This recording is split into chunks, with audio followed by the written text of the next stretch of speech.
Eto na, muling tayo, Bagyong Karina. Magkasunod na bagyo. Eto na, kay Karina na tayo. Ganito ang dinulot niyang baha at dilubyo. Parang sabi nga nung iba, mala ondoy.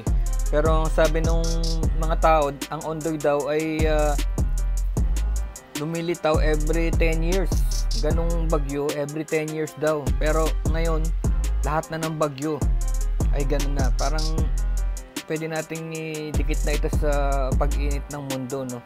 Climate change, dahil mas mainit yung dagat, mas malakas ang puwersa nito para maging bagyo. Mas malakas ang ikot niya. So, ito na nga nangyari. Maraming lumubog, maraming negosyong na iistorbo at maraming buhay na rin ang nawala. Walo sa mga landslide, sa mga baha, paggiba ng bahay, lalo yung mga nasa tabi ng dagat. Ito sa Marikina, tignan nyo naman, oh. Pati yung giraffe na rebulto, kinalahati na. Mga malls, mga hotels, mga condominium mismo, mga mamahaling bagay nasisira, mga motor, lalo na yung mga nasa yung makeshift na bahay, mga squatter sa tabi ng mga estero. Kawawa. Tapos yung mga struktura, hindi nila kaya talaga ang puwersa ng nature. Talagang bibigay talaga sila. Ito, simbahan, no? So, lahat apektado, biglaan. Dito rin sa amin, hanggang bewang daw kanina, pero never pang nagbaha sa amin ng ganun dito. Ito yung mga nagigiba, mga nagigibang structure, mga pader. Kailangan i-rescue.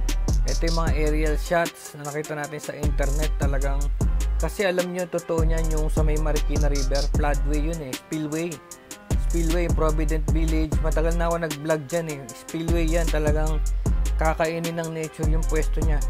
Ito naman yung sinasabi ko sa inyo, meron din akong vlog recently dyan about the Marikina Upper River Basin. Alam nyo kung bakit ginawa yung Marikina Upper River Basin na yun, ginawang forest reserve.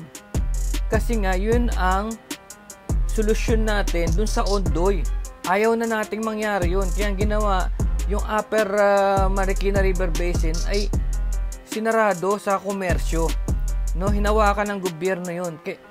Pero madaling makalimot ang tao Tapos yung mga negosyante talagang mga sutil, no? Talagang pinapatagal lang nila yung panahon para makalimutan yung ondoy. Pero bumabalik at bumabalik siya Ngayon, nagtatayo na naman sila doon sa Upper Marikina Basin. Kaya wala na naman sasalo dito sa mga tubig ulan na ganito. So, paulit-ulit lang tayo, no? Kaya minsan maiisip mo, matalino ba talaga tao? O talagang mas yung pagtawag ng yung kayamanan, yung pagtawag ng salapi, no? Yun ang kahit anong level pa ng tao yan, kung mayaman, middle class, lalo na yung mahirap, talagang sa salapi pa rin sila nakatuon. Hindi actually sa kalikasan o sa nature, no? Parang inaantay lang talaga nila yung mga dilubyo na ganito. Makikita mo nga dito sa may amin, meron kami mga ang lalaking kanal to hold everything in place, pero nilagyan to ng poste ng kuryente sa mismong kanal. Sinarado nila yung kanal.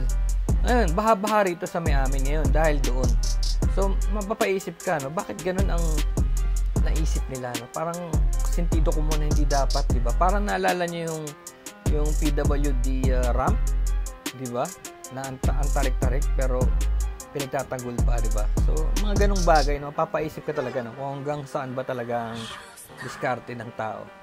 So, ingat na lang tayo, Ang balita ngayon, yung bagyo ay palabas na siya ngayong gabi, papunta na siya Taiwan itong madaling araw, no?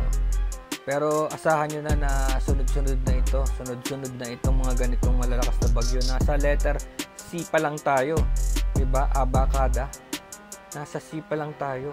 So, pasimula pa lang ng typhoon season, ganito na ang inabot natin. So, ingat na lang at tingnan natin kung may pag-asa pa talaga. O huli na. Kasi, hindi mo na alam kakampi mo sa kalaban Dahil, malakas talaga ang tawag ng salapi. Kaya, nagagawa nilang lahat ng gusto nila sa ating mga kabundukan. brothers. Peace.